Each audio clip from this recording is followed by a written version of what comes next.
बॉबी दुआ।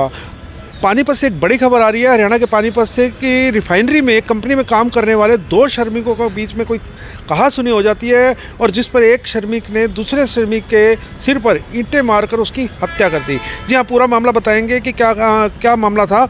मामला ये है कि जो मृतक है वो आरोपी को दादू कहता था और वो एक कंपनी में रसोइये का काम करता था। जो मृतक का नाम अमूलो पाल बताया जा रहा है, जो 70 वर्षीय अमूलो पाल है, वो कंपनी में काम करता था रसोइये का।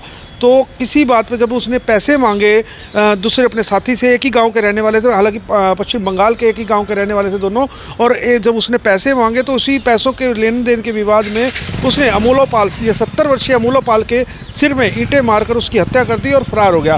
फिलहाल थाना सदर पुलिस ने मामला दर्ज करके आरोपी की तलाश शुरू कर दी और शव को पोस्टमार्टम करवाकर वारिसों को सौंप दिया है। फिलहाल हम एसएचओ जो है सदर थाना के प्रभारी है, उनसे भी बात करेंगे कि क्या मामला था पूरा और क्या आगे की कार्रवाई हुई है। सर, क्या कहना चाहेंगे, क्या मामला था जी ये जो अमूलो पाल वाला? देखिए, कल शाम को हमारे को सूचना मिली थी कि पलाराम मार्केट है उधर IOCL में, रिफाइनरी में, कि वहाँ एक दिन में जो झगड़ा हुआ था, उस झगड़े में लगी चोटों के कारण एक आदमी की सरकारी अस्पताल में जाकर डेथ हो गई है। उस सूचना पे मैं अपनी टीम के साथ यहाँ मौके पे आया था।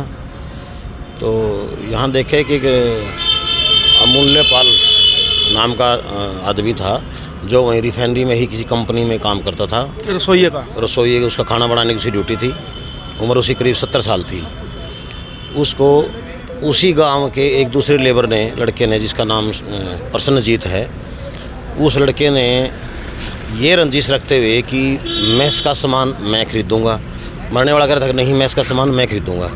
इस पे उनकी 2-3 दिन पहले बहस भी हुई थी, लेकिन कल वो लड़का रंजिश के कारण जानबूझ के ड्यूटी पे नहीं गया और उसने दिन में करीब 1 बजे करीब ईंटों के साथ उसको पीट के उसको इतना ज़्यादा पीट दिया कि सरकारी अस्पताल में आते उसकी डेथ हो गई। तो फिलहाल आरोपी जो बता रहे थे प्रसन्नजीत, वो फरार है या पकड़ा गया?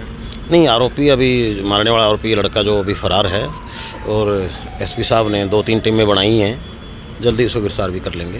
तो क्या रंजिश को पैसों को लेन देन के विवाद था या वो सामान लेने का मैस का सामान था? नहीं, पैसों की कोई रंजिश नहीं थी। क्या होता है कि जैसे इनकी 40 लेबर है, 40 में से 15 का खाना वो अमूल्य पाल बनाता था और जब 15 आदमियों का राशन किसी दुकान से डेली का खरीदते हैं तो उसमें 100-200 रुपये उनको बच जाते हैं।